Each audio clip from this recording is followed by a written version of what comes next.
Relationships are central to human experience, offering a sense of connection, belonging, and emotional fulfillment. However, not all relationships last, and understanding why they end can be critical for personal growth and the pursuit of healthier connections. As a psychologist, I often encounter people seeking clarity about their relational struggles. Drawing on psychological research, I'll outline key factors that commonly lead to the end of a relationship. Welcome back to Savvy Psychologist. I'm your host, Dr. Monica Johnson. Every week on this show, I'll help you face life's challenges with evidence-based approaches, a sympathetic ear, and zero judgment. The first factor that we're going to talk about is lack of commitment. Commitment, which is the willingness to prioritize the relationship and work through challenges, is essential for long-term success.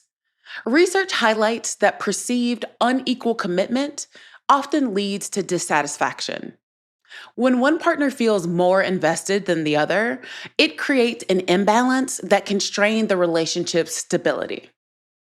Partners can strengthen commitment by setting shared goals that reflect mutual priorities, reaffirming their commitment through consistent actions and words, and addressing underlying doubts or insecurities through open and honest communication. If you're in the early stages of dating or a relationship, make sure that you're not putting in all the effort. If you're waiting 12 days to get an answer back regarding a date, it's likely the person isn't that interested in you. If you're talking about long-term goals and you're not engaging in action steps, that may be something to address within the relationship. Is the person giving you lip service and saying they want to build a life together, but when it comes to actually creating action steps and following through with them, there's no movement? That may be something to look out for. You probably could have guessed it, but the next factor is communication. Communication is the foundation of any successful relationship, yet it is also one of the most common areas where couples falter. Research by John Gottman, a psychologist known for his work on marital stability, identifies 4 communication patterns: criticism, contempt, defensiveness, and stonewalling as predictors of relationship dissolution. These factors, collectively referred to as the 4 horsemen of the apocalypse, erode trust and intimacy over time. If you want more information on these topics, please consider my episode on 4 communication assassins ruining your relationships. When partners fail to effectively express their needs or resolve conflicts constructively, misunderstandings multiply, leading to emotional distance and dissatisfaction. When partners fail to effectively express their needs or resolve conflicts constructively, misunderstandings multiply, leading to emotional distance and dissatisfaction. Practical strategies for improving communication include active listening, using I statements to express feelings without assigning blame, and seeking couples counseling to develop healthier communication patterns. Keep in mind that whoever you're with is your teammate. You have to be able to understand the perspective of the other, communicate effectively through tension, and make reasonable concessions with one another.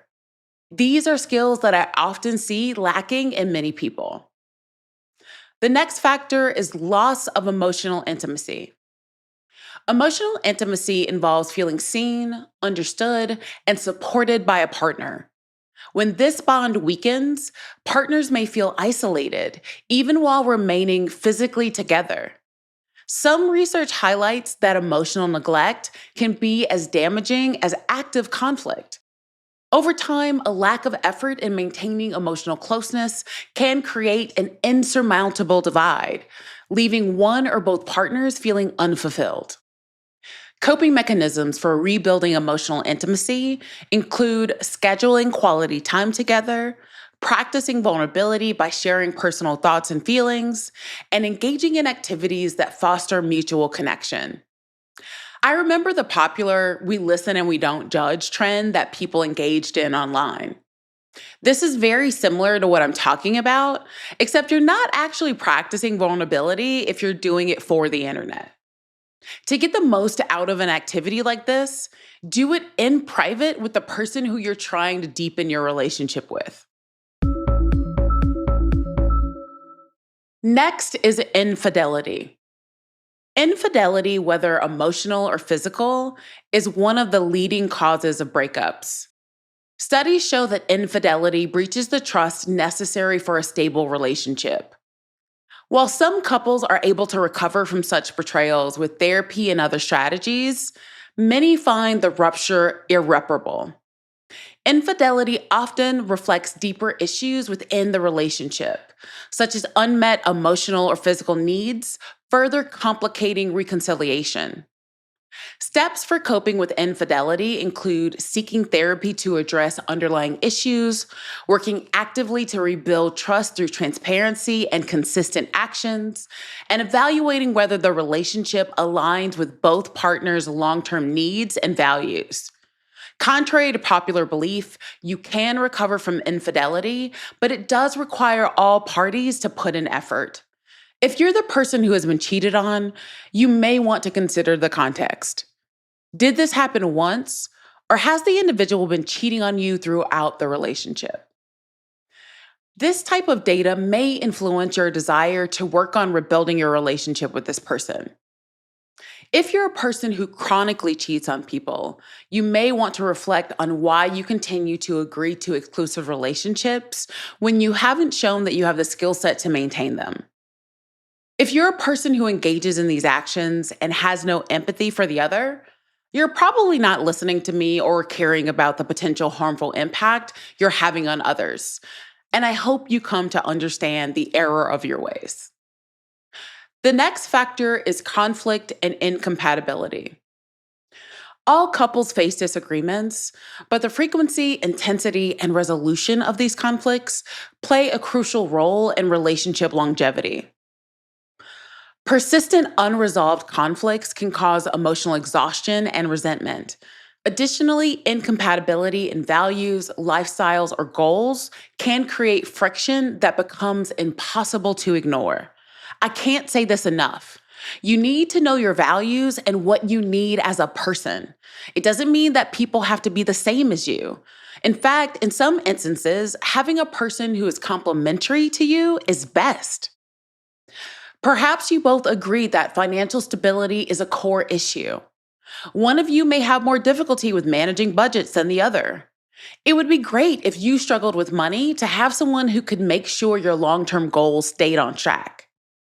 You may have disagreements about money at times, but as long as you have the skills to manage these situations in a healthy manner, that's normal. Issues come into play when you have a fundamental difference where a middle path can't be sought. For example, if children are important to you and you downplayed that in the beginning of the relationship, it's likely to get worse as you move forward. You can't assume this person is going to change their mind about that topic. Techniques for resolving conflict and dealing with incompatibility include practicing compromise, engaging in conflict resolution training to develop effective communication skills, and focusing on shared goals that reinforce the relationship. While these are not all the reasons why relationships end, these are ones that I talk about on a weekly basis with my patients. Having close connections are imperative to our well-being as humans, whether it's romantic or otherwise. Please continue to fine-tune your understanding of yourself and your needs, and seek the communities and people where you have a sense of belonging. How are you going to change your dating habits this year? Let me know. You can contact me via Instagram at KindMindPsych or via my email at psychologist@quickanddirtytips.com. The Savvy Psychologist is a Quick and Dirty Tips podcast. It's audio engineered by Steve Rickyberg with script editing by Brandon Getchus.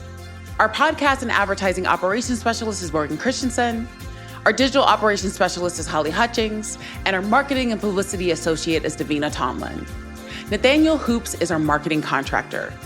Follow Savvy Psychologist on Apple Podcasts, Spotify, or wherever you listen to podcasts. That's all for this episode of Savvy Psychologist. Thanks for listening, and I'll see you next week.